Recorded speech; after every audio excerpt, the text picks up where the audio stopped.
a bit of a Hail Mary. Now, obviously, volley very prominent in the meta a little while back, but certainly we'll have to see if Leyan is still proficient on that volley, and if he's comfortable go towards it. It's not. It is going to be going over towards this Nocturne, and now you would imagine Volibear for Tien, early game plays, and with the counter pick potentially here for Doinb on red side, you're not going to be able to go as easily towards this Nocturne Twisted Fate combo.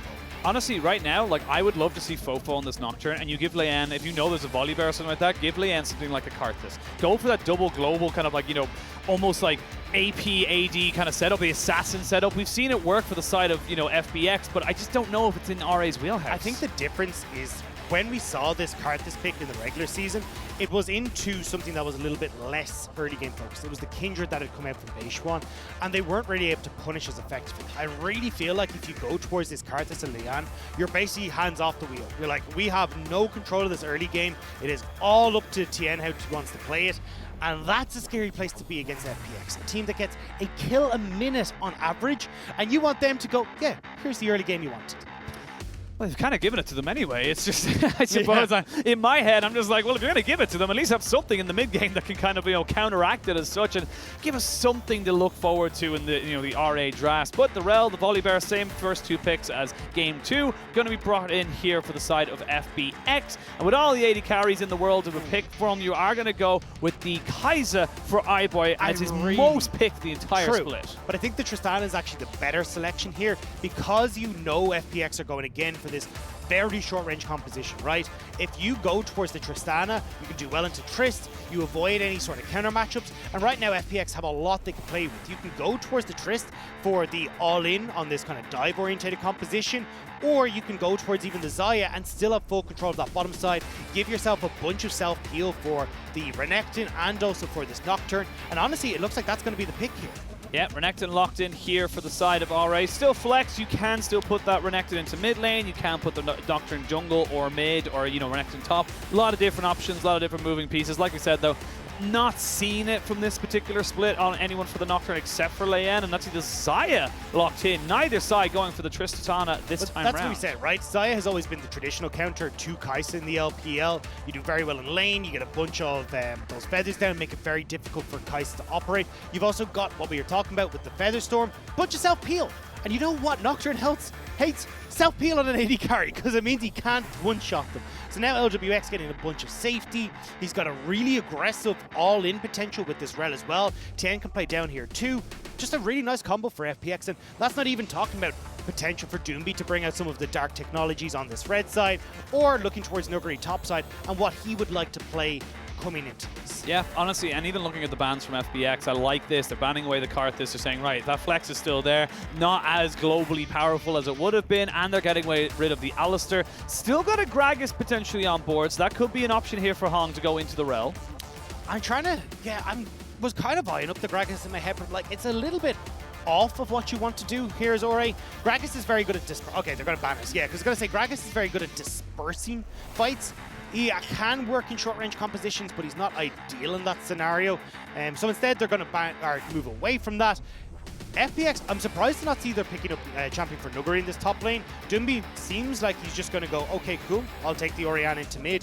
We can make this play nice and simple because Tien has had a great time influence the lanes himself without Doinb having to do all too much. Well, Doinb going to be picking up himself the Orianna into the mid lane. If this was RNG, I would say it was a flex, but it's not. As we see now, the last pick going to be here for FPX. Do they want to try and get something favorable for Nuguri? So what they're trying to do here as FPX is go, right, Nuguri can actually potentially take the Jace here. If you're into that Renekton pick, you get full control of this top side. And as we saw in the last game, Nuguri can body cube in those side lanes and become very, very large. Okay. All right. Okay, so that's probably the support Maokai into the bot side. We have not seen this for a long time. So the way that Maokai came up, God damn it. But yeah, the way that this Maokai works is obviously you get like the interrupt coming through with the Q. You can control the bushes very well thanks to the saplings, but definitely took a hit with some nerfs on towards the saplings and fell off very quickly as teams kind of realized this isn't quite doing what we were hoping for. But we do get Orek bouncing back with the strongest pick for FoFo right now. This is his go-to. He's a 7.3 KDA in this champion. It's the largest KDA he has of champions he's played over 5 games. And I definitely think that this is something now that Ore can look to play around. There is the Aatrox locked and loaded there for FPX. They're going to chuck that one up into the top side for Nuguri. As we see now, everyone swipping and swapping. FoFo, as you mentioned, on his Azir. Now the Maokai Kaisa. The one thing I will say about the Maokai is that you've got a point-and-click CC, so it does kind of synergize very well with something like the Nocturne diving in. It is true, yes, but it's also very good at countering it, right? Because when you're looking at, hey, you know what? Chris wants to jump in on top of us. Tien, Nuguri, even with this short range. Well, something that has that the ability to slow down that pace, buy space for FoFo, have iBoy play this front-to-back style can really work out for them, but it will be a little bit more difficult if FPX, once again, find these multiple different flank routes, because definitely the composition Ore has likes this very easy front-to-back style. Well, we will wait and see as we jump into what could potentially be the final game of this best of 5. FPX 2-0 and knocking on the door of JDG in 2 more days' time, as RA really trying to fight back, really looking to see if they can come back into this series and push us towards at least a game 4. It's going to be tough. It has not been the greatest series for them, but there is always an opportunity. You always have that. As long as you're in it, you can win it. Well, we have to see if Ore can actually get into this, because honestly, it feels like they haven't really been able to get themselves set up properly when it comes towards these team fights. Now, a gorgeous team fight setup here for them. They can counteract a lot of what FPX want to do. They just have to execute. And execution has not exactly been RA's forte in the first 2 games. It's something we have obviously been very critical of. So now we jump onto the Rift. And let the Xayahs go.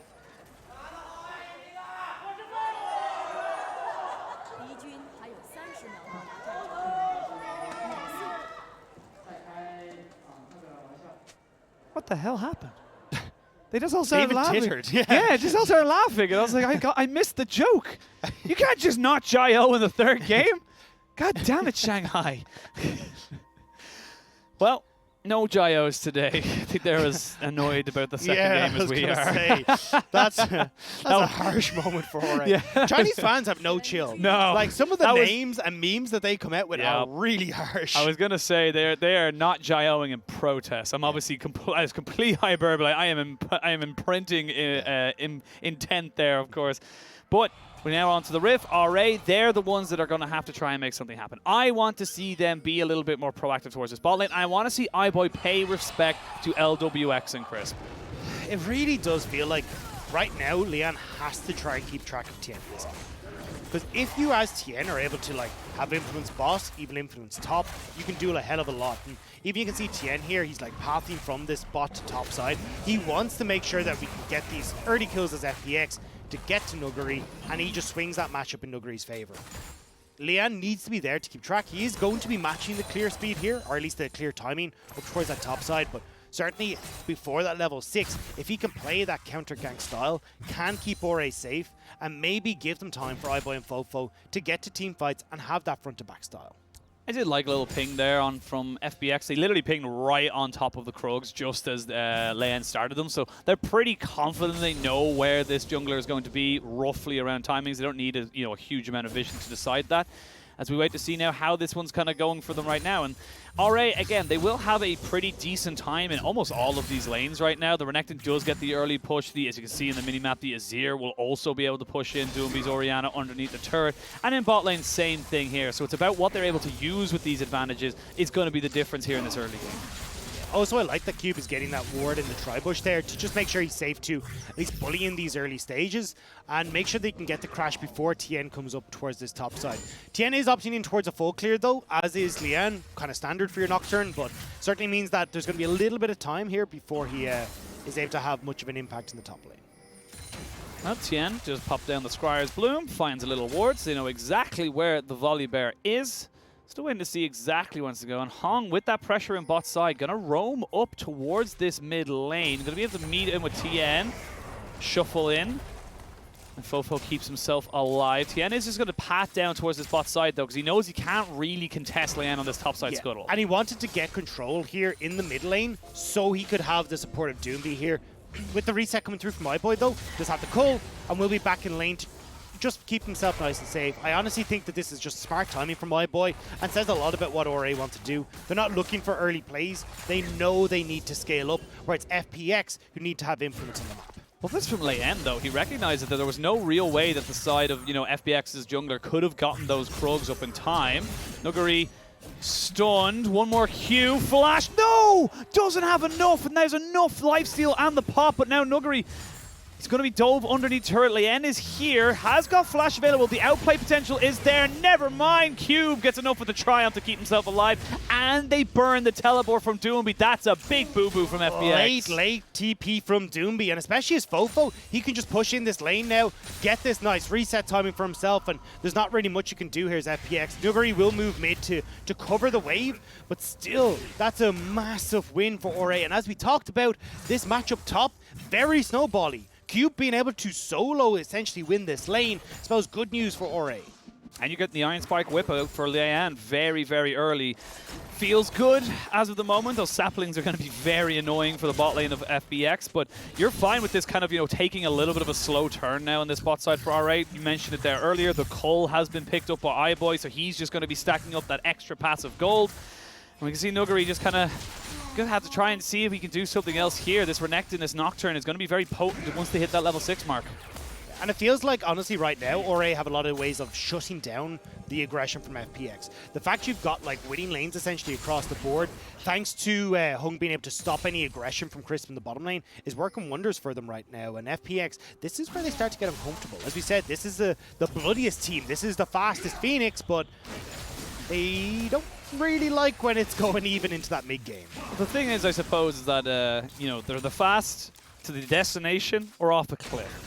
They're fast regardless of how they want to play this one. And I actually just want to, again, just call out really smart pathing from Leyan as he went in towards that top side, was able to capitalize on Nuguri just getting kind of very, very, very low. And now Tien is kind of scrambling to see if he can find another different advantage. They will see the junglers now passing into each other. There is the ultimate there straight away from the Leyan as he jumps straight in on top of Volibear. Where are you going to go? Solo killed. Jungle v jungle action. And now Nuguri forced underneath his turret. Leyan needs to be careful though as Doinb is here, but Doinb doesn't have any mana.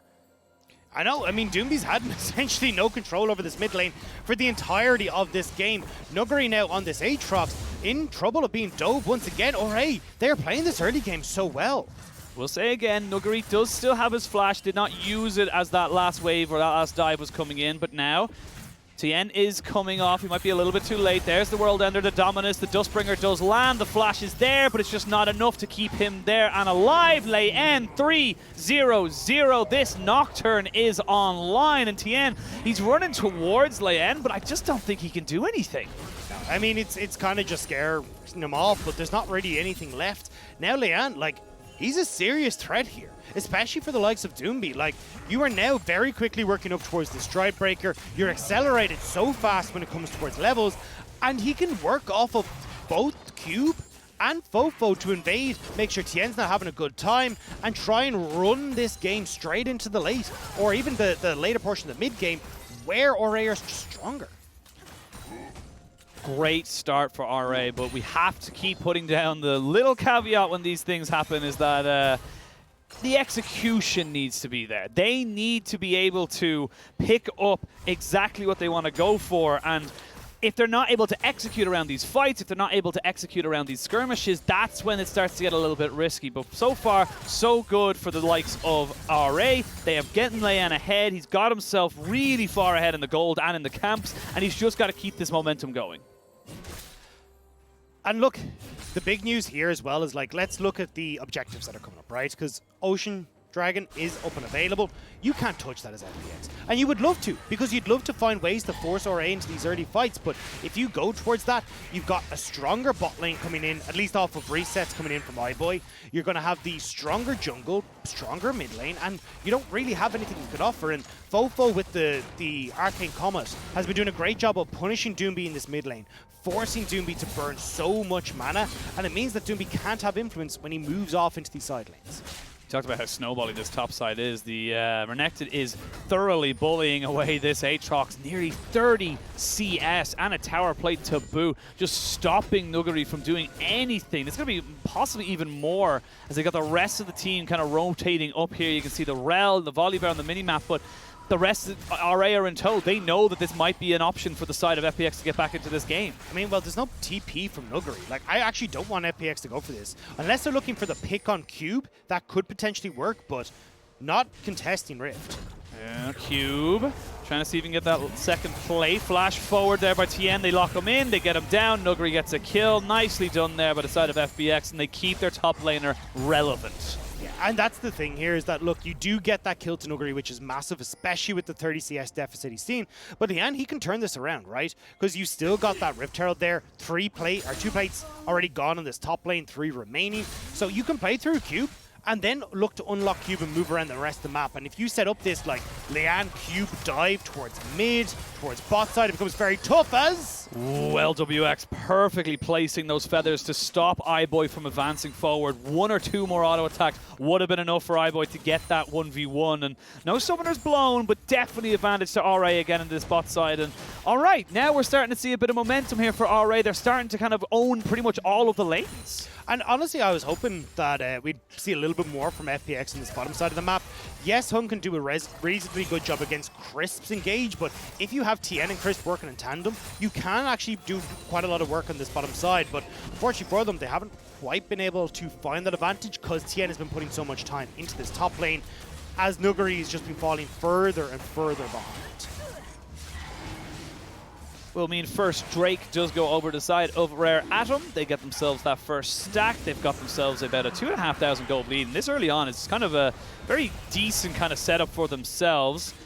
You see now, right now, knowing that they have Leyan towards this bot side, knowing they have the paranoia, they have to back away Lwx. He cannot, oh, that's cheeky. That's cheeky. He gets away the steal. But again, these are small little advantages that are just kind of eking forward for RA. They can just honestly 100% keep everybody off of this tower, and it's going to be just iBoy free farming.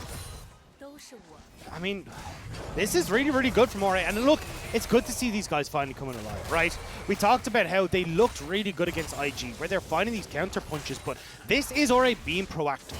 This is Cube outmatching Nuguri in the top side. This is Leyan finding these plays and actually getting involved in the lanes.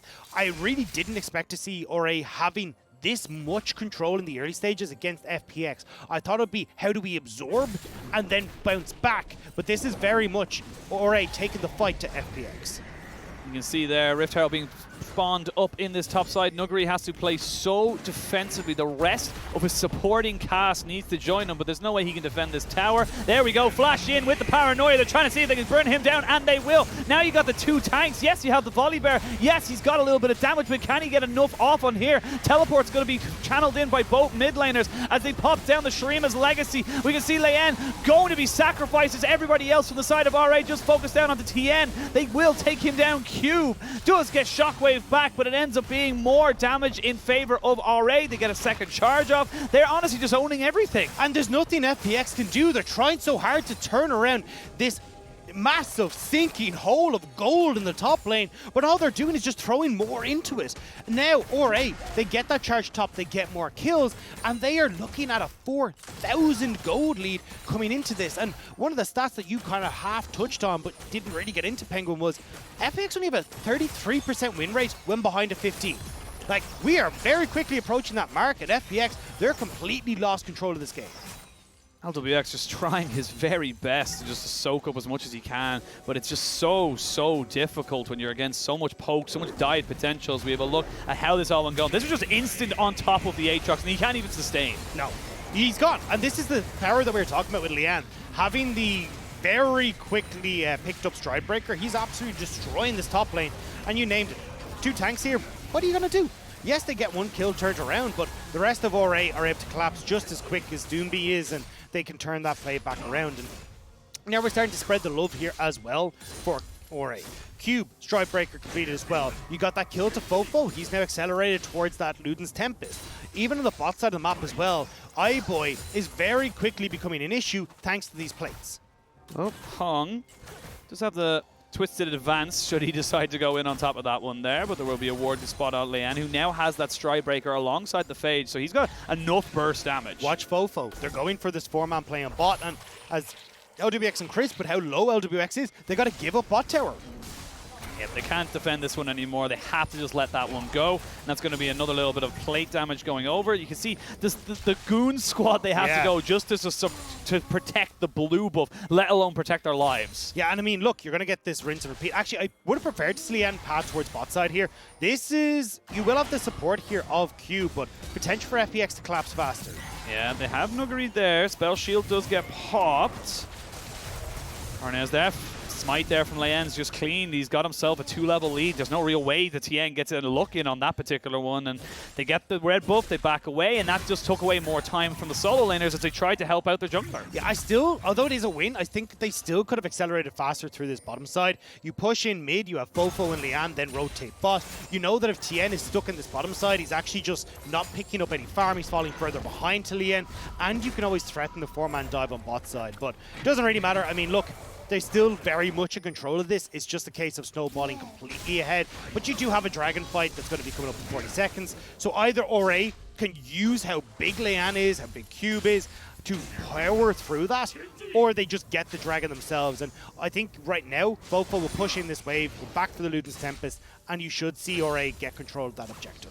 Yeah, honestly, I don't think there's any real world right now where FPX are able to defend against this dragon. It would take a myriad of mistakes, as we can see Crisp just kind of eating those sapling tosses one after the other. This is the a very annoying thing about the Maokai. He's not going forward to the AP Maokai, not the Imperial Mandate Maokai that I used to see. It is going to be a much more standard, stocky man. But it's also about making sure you've got this engage tool as well, because he's going to have that chem tank for the speed up, so he can provide a secondary engage that allows, again, a dive buddy, or at least a holding hand for Leyan as he goes in aggressively. But as you call it, Penguin, and we talked about, FPX don't want to touch this. They are hyper aware of how far behind they are, and they are looking to hold on for maybe when they get 2-3 items on towards Doinb. When Lwx has got his own 2 to 3 items completed, certainly getting a mythic complete at least.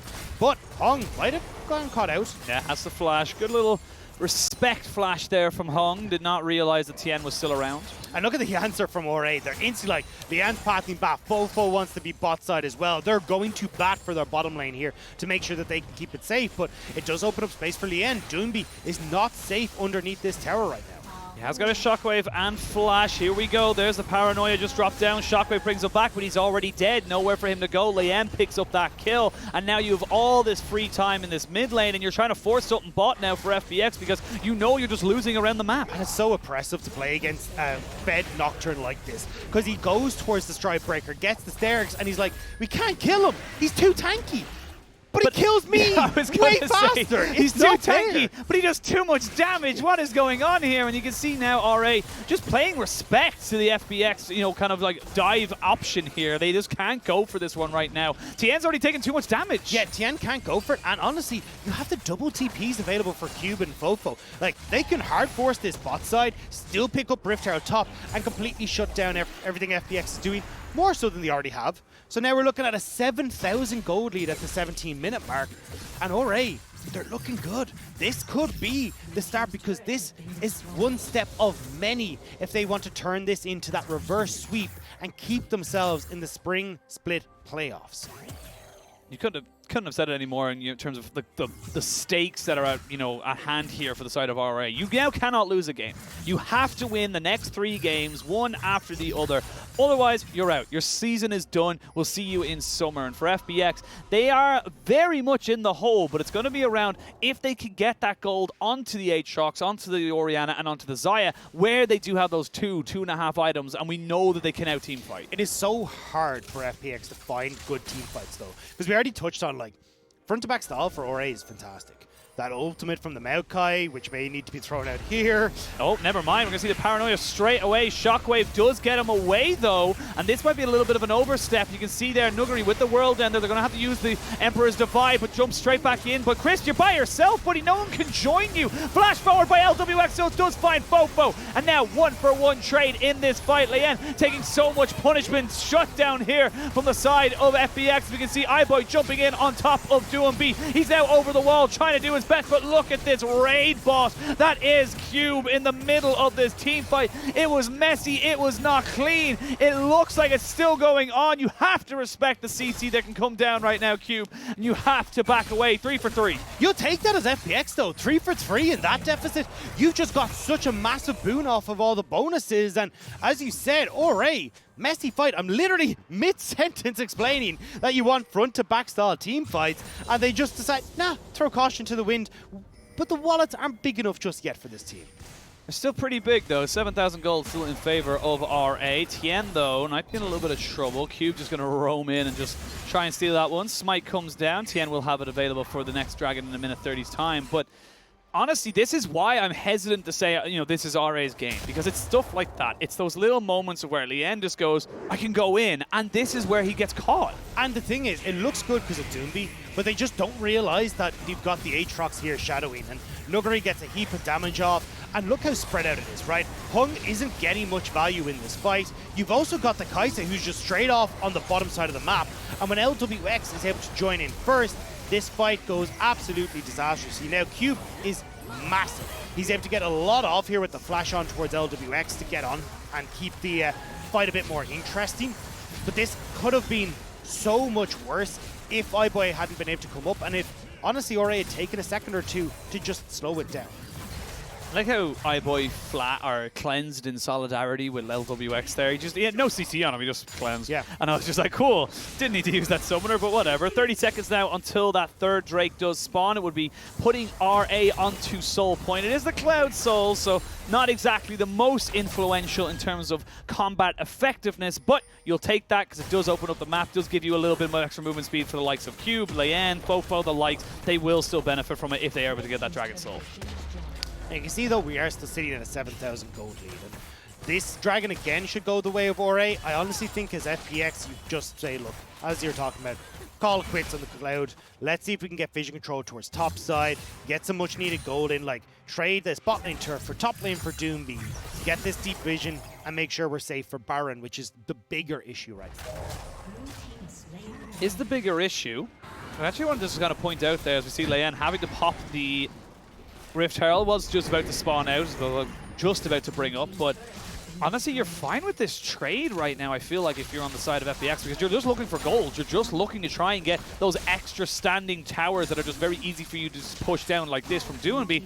And you look at the items down the board, like Doinb's on 2 items. He's okay to kind of be safe. He's actually slightly ahead of FoFo. And this is a test on 2 sides here, both for RA and for FPX. Is FPX, they're collapsing. They are going in. They're putting him in a bit of a vice as Hong tries to keep everyone away with the Nature's Grass. Leyan now caught between a rock and a Aatrox. iBoy is here. The Infernal Chain will bring him all the way back. Quick kill there. 3-3-3 for Nuguri. And he is now, they might look for the Baron, honestly. There's no dragon. They need to be there's no jungler. Careful, though. Cube is huge, and if he gets into the thick of things here and on towards Lwx, that could be the end of it. Doinb, no shockwave as well. So many ultimates used by FPX in that brawl.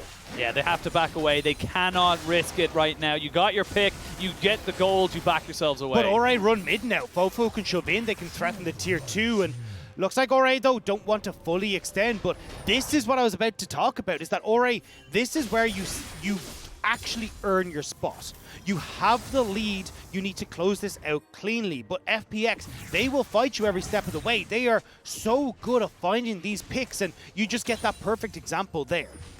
And this is the big thing right now, is that just kind of slows down the game. When you get a pick like that, it adds an extra 30, 40 seconds on that timer of, oh, I'm sorry, Lwx, but you get that extra 30, 40 seconds here from something like, you know, an extra item for FPX, an extra half item for Lwx. You have these things that are now popping up, and Oh, that ward doesn't quite get cut out. But exactly what you're talking about, Penguin. Like, look at Doinb, right? He's had to go for the Zhonya's Hourglass, couldn't finish off that Archangel Staff before everything went messy because he needed safety.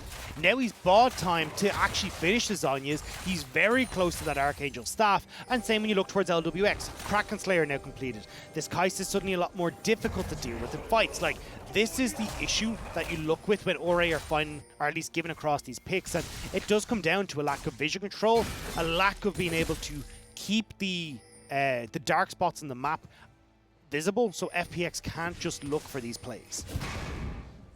This turret was pretty much dead from the last push, so just has to give that one up and try another day. Still about 7,000 gold lead, just a little bit under, teetering under it now, and this is kind of the thing now for RA. They need to try and find an advantage where they can. I actually don't like the build coming in from iBoy. I really want to see him pick up a very quick Lord Dominic's Regard. I actually would have preferred to see it second. I think delaying for the Phantom Dancer isn't worth it when you've got so many tanks, but now Nuguri feeling it right now. Pops the world, and their cube should honestly just be able to get out of this one, right? He gets the ultimate out, doesn't lose anything, but Nuguri's starting to show a little bit more presence in these 1v1s, trying to show, like, yes, I may be behind you, but I'm not that far behind you. And that's the thing. He is, look, don't get me wrong, he's very far behind. The difference is the build, right? Because as an Aatrox, you get to build more offensive. It works both in the side lane and in these team fights. You want all this healing in the world. Because of the nerf towards Goredrinker, though, the new build coming through from Renekton, he just falls off a lot quicker. You're not as strong in these side lanes because you don't have the healing. You don't have the ability to take these long, extended trades and win out. We have hit a bit of a lull state. 24.5 minutes coming up onto the clock, and both sides just very content to wait for probably another minute 20 seconds for that Dragon Soul. And even then, we talk about the Dragon Soul is probably the weakest of all the 4 souls. And even if you're FPX, if you don't feel like that's the correct place to fight, you don't fight. You just look towards Baron, you keep your vision around that, and that's the last fight effort you put down. The big thing for FPX is they can look to punish the shallow vision from Ore. Like, look, where's the deep vision for Ore right now, right? They're slowly but surely getting it, but it's a blue ward. It's having to invest these trinkets so then you can actually move in safely. And yes, this is 50 seconds until Dragon, but you don't really have control of the map in the way Ore should. And it's been a big criticism of them. It's why they've been struggling to close out some of these games and why they tend towards these later game compositions where it's just like, right, we've got these here, we've got a late game Kaisa, now we're in good shape. Well, FPX looks like they do actually want to fight around this Dragon. They're going around as a death ball. Shrima's legacy was popped into that mid lane, so you will see FoFo gain priority there. Tien is here. Nuguri just dashes over the wall. They know it's a little bit of a split fight. Nuguri, though, needs to be very, very careful. Yes, you have items, but you're not that tanky. FoFo wants to keep control of this entry into River. If you can separate FPX, you're in great shape, which is why he's posturing so aggressive. He's challenging FPX to step forward, step into his domain. Lwx takes a chunk, half his HP. There's the paranoia. Tien down to almost nothing. They jump in. There's going to be a lot of damage put down, but nobody's following up on this, and they will eventually take down Tien. Cube, though, in the back of this fight. Lwx will be jumped on by iBoy as the rest of the fight does end up going down. It ends up being a 4-for-1 in favor of RA as Nuguri just has to watch on. And he will end up being stopped by Hun here. They're going to keep him at bay, but that was beautiful by Ore, and we talked about FoFo. Soldiers at the gate, stopping FPX from getting into River, and now you've got this Dragon Soul coming up. All right, already picked up for Ore. You can move towards Baron. You are now able to get the last structures down on FPX, the last bastions of hope for FPX in this game 3.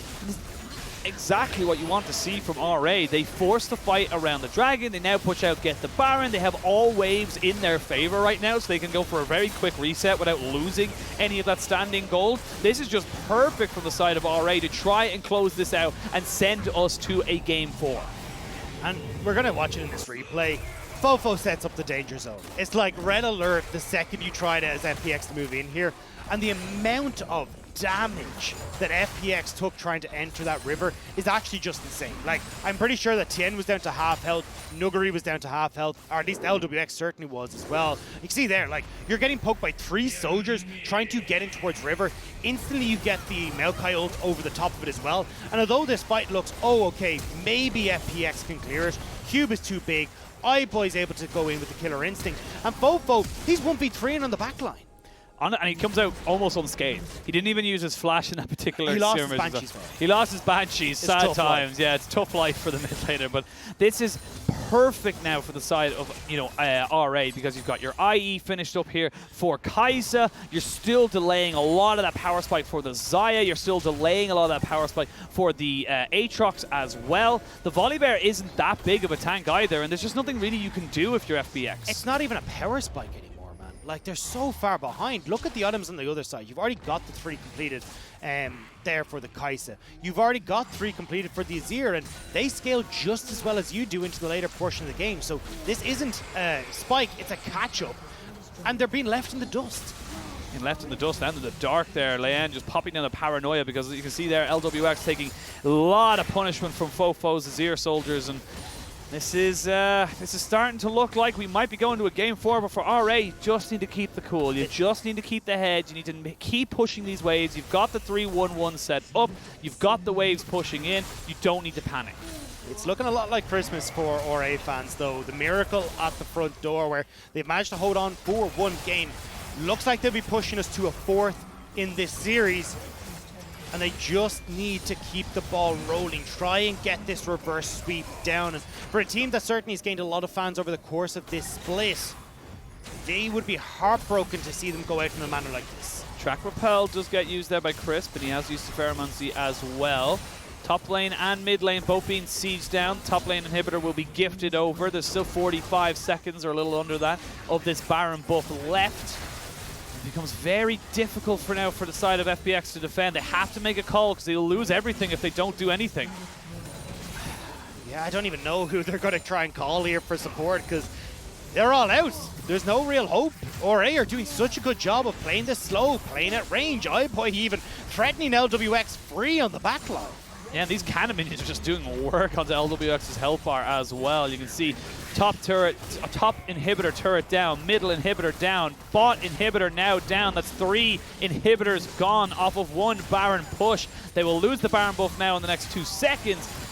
But that is the base left in ruin here for FPX. They need to try and find a fight before these resets come in. They're going to look for Cube. They're trying to see if they can go for something. They have to use the Tien ult defensively, and there's the paranoia back in. Does drop the Living Nightmares. Hong flashes away, keeps himself alive, and the rest of RA will now back away.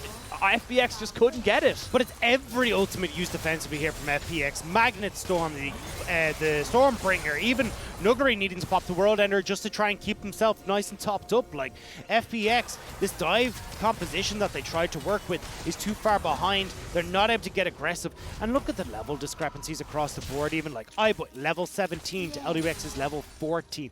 15 for Leyan versus Tien's 13. Like, all across the board, you're being beaten back as FPX. It doesn't get any better either, because even when you look towards like the late game, Azir, Kaisa, still gonna do wonders.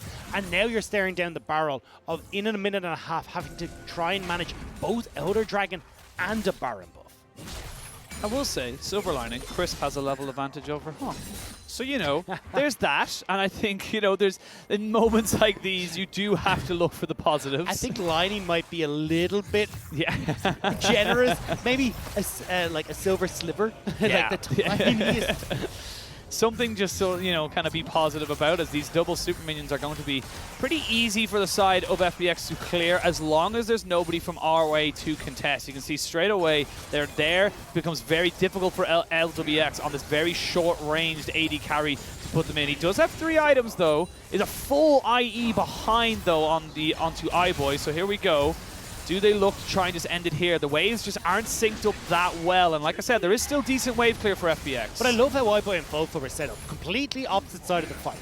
You can never get onto both carries, and especially when FoFo has the Banshee's Veil, he can reset these fights so well. Killer instinct from iBoy for the peel. Like, it becomes so hard for Chris to find these big engages. There we go! There's a 3-man Magnet Storm as well. They're going to get the Shockwave down, but Cube is just too tanky. He's got too much health. You went for the Miracle Engage, and you were not able to make it work. Everybody will fall. RA will pick up a win, and we go to a Game 4 in this best-of-5 series. It's a long path to victory here for RA, though. 1 game of 3 that they have to start if they hope to reverse beat FPX. But this time around, they looked damn good from the get-go. That early game coming out for them, winning lanes across the board in this game, and then Leyan going proactive, finally getting to see what this guy can do, moving in towards that top side, shutting down Nuguri completely and creating just this massive chasm in the top lane that FPX tried desperately to fill, but the more gold they threw into that top side, the more it just opened up for RA. Yeah, honestly, I think from start to finish there, that's why we can, kind of gave RA a lot of the benefit of the doubt in a lot of these different things. We're kind of like, look, they have shown that they can make these early game advantages. And similar to what we were saying at the start of the day is that they have shown the ability to be able to make it work for them and them, and push towards that end game win condition. But for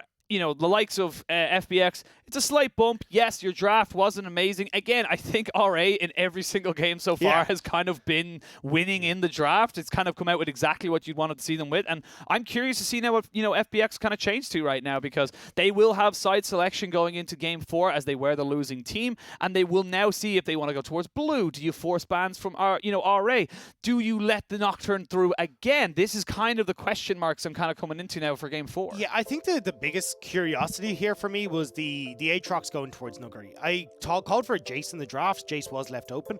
And I honestly thought if you went towards that, you have this big front line in the volley and the Rell. You don't need to add more front line to this composition.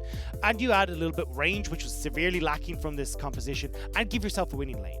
It really felt in this scenario with Hung very smartly taking this Maokai to the bottom side of the map, it created a null lane for FPX. You have FoFo in the winning matchup for the Azir, and Cube outperforming Nuguri set up a winning matchup for RA in the top side as well. And you can see just a great gold graph to demonstrate exactly how they wanted to win the game, exactly how they wanted to play the game. It was just, great moves from start to finish. FPX were playing on the back foot from pretty much minute 2, but that's what I've wanted to see. Like, yes, RA, we've kind of coined them as the counterpunch team, the guys who will see what you do and react accordingly. This looks so much better when they were making the calls, when they were pushing forward and being the proactive team. And honestly, if they want to try and force this to a game 5 to give us the full 5 games again, they need to continue that trend into game 4. Yeah, I do believe, though, we will start seeing the Nocturne bans. Game 1, it was a very big nuisance. Game 3 now, it's had a really big impact once more in those early stages, and it feels like it's the best option for Leyan. I think if you end up giving Leyan something like the Lilia, he's not going to have the impact that we saw here, and then you buy that time for FPX to be a little bit more proactive. So I think certainly a lot to be desired, again, from FPX in the draft. This time they got punished for it, though. Yeah, and that's the key thing, I suppose, is that the punishment was there. And for RA, their hopes are still alive. They still have it. As I said, as long as you're in it, you can win it. And there's no guaranteed 100% sure thing until the final whistle blows. And for FPX, they still have to show us that they can clean this one up. They still have to show us that they can push this to the limit and get them to a 3-1 or maybe even a 3-2, because honestly, I feel like if you're even if we do get to that game 5, I feel like the momentum is squarely where we're at, and for FPX, you're kind of panicking. Yeah, I think the biggest thing here for me, though, is like back to basics for FPX, right? Nuguri on some sort of carry, whether it's the Nara, the Jace in the top lane, his 2 most played. Take away the Orianna from the mid for Doinb, go back to what he enjoys, and let's actually get the FPX we expect. Well, we will wait and see. We have a series on our hand. We are going to game 4, but before we do, we're going to throw it to a quick break, so do not go anywhere.